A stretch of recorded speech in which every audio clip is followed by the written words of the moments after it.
Hello students, हम कर रहे थे एक्सरसाइज 5.1 का 22वां सम। देखिए 21 सम हम कर चुके थे, जिसमें हमने क्या प्रूव किया था कि साइन एक्स और जो कोस एक्स है उनको अलग अलग हमने कॉन्टीन्यूस फंक्शन प्रूव किया था। फिर हमने क्या किया था, उनकी एडिशन भी कंटिन्यूस होगी, सब्ट्रैक्शन भी कंटिन्यूस होगी और मल्टीप्लिकेशन भी कंटिन्यूस होगी। अब जो 22 सम है उसमें हमें बताना है कि सिकेंट, टेंजेंट, कोसिकेंट ये सारे भी क्या होंगे, कंटिन्यूस होंगे। देखिए सिकेंट हमारे पास क्या होता है, 1 कोस एक्स।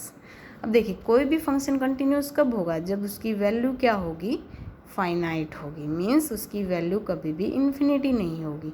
और हमें पता है कि ये वैल्यू इन्फिनिटी कब होगी, जब कोस की वैल्यू ज़ीरो हो जाएगी।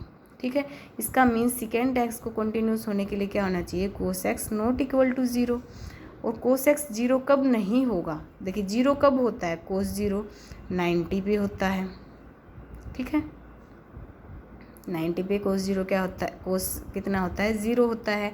उसके बाद 270 पे, उसके बाद अप टू सोन। मीन्स एक क्वाड्रेंट छोड़ के वो क्या हो जाता है, ज़ीरो हो जाता है। तो x की वैल्यू क्या नहीं होनी चाहिए हमारे पास, π/2, यानी कि 2n+1 इंटू π/2। ये अगर x की वैल्यू नहीं हो तो ये फंक्शन क्या होगा, हमेशा कॉन्टीन्यूस। तो हम क्या कहेंगे कि जो सिकेंट एक्स है वो कॉन्टीन्यूस होगा except x is equal to this, यानी कि x की वैल्यू ये छोड़ के बाकी सब पे क्या होगा, वो कॉन्टीन्यूस।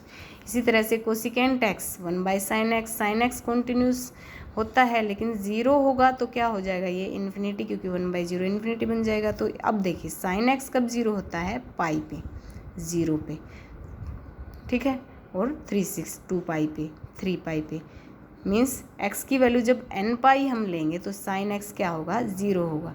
तो कोसिकेंट x कंटिन्यूस होगा except x is equal to n pi, यानी कि x की वैल्यू n पाई को छोड़कर बाकी सभी पे ये कंटिन्यूस। इसी तरह से कोट x आएगा, कोस x बाई साइन एक्स। देखिए इसी में भी हम साइन x वाला लेंगे, यानी कि n पाई वाला। टेंजेंट में क्या लेंगे हम, sine by cos, sine by cos लेते हैं तो कोस वाला, मीन्स सेम ये वाला। ठीक है, उसके बाद 23 सम में क्या था, हमें point of discontinuity find out करना था। Sine x by x, x is less than zero और x+1 is x is greater than equal to zero. तो देखिए के की वैल्यू क्या हो सकती है, less than zero, equal to zero and greater than zero.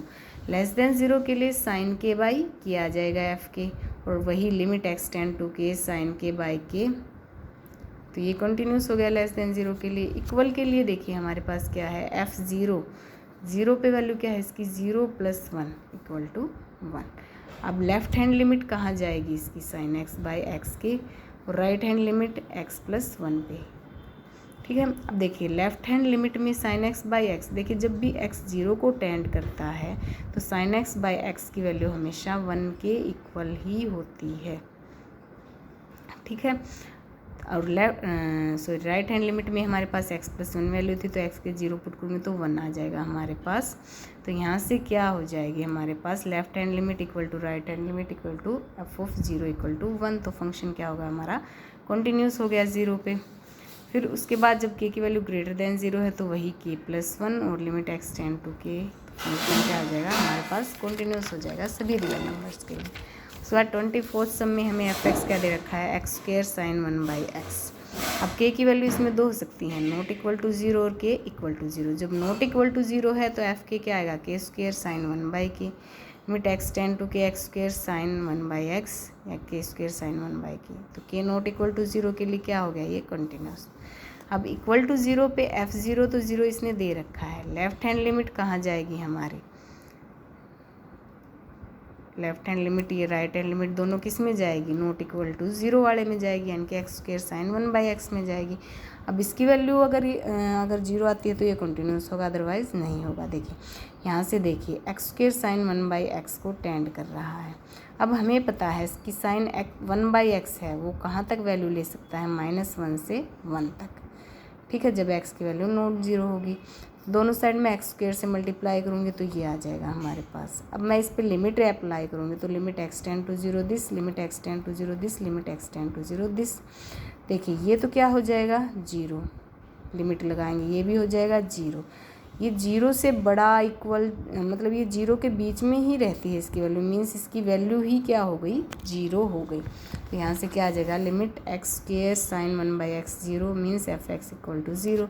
Similarly right hand limit भी क्या आ जाएगी 0, left hand limit equal to right hand limit equal to f of 0, तो फंक्शन क्या हो गया कॉन्टिन्यूस हो गया। उसके बाद same as it is sine x minus cos x वाला हमें करना है, के नॉट इक्वल टू 0 और के इक्वल टू 0 लेना है, ठीक है।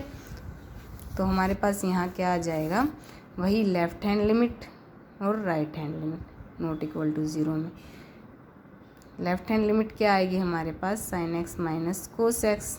अब देखिए कोस 0 पुट करेंगे तो कोस 0 क्या होता है 1, तो यहाँ पे -1 आ गया। राइट हैंड लिमिट में क्या आएगा साइन 0 क्या होता है वही 0 कोस एक्स -1, तो ये क्या आ जाएगा हमारे पास फंक्शन कॉन्टिन्यूस आ जाएगा। उसी तरह से अब सेकंड में क्या करेंगे, जब के की वैल्यू 0 के इक्वल है तो एफ़ के हमारे पास -1 दे रखा है। इसमें भी अगर हम left hand limit right hand limit लगाना चाहें तो हम पीछे के नॉट इक्वल टू 0 में दोनों में कर चुके हैं, वैल्यू -1 ही आएगी, तो फंक्शन क्या आएगा कॉन्टिन्यूस।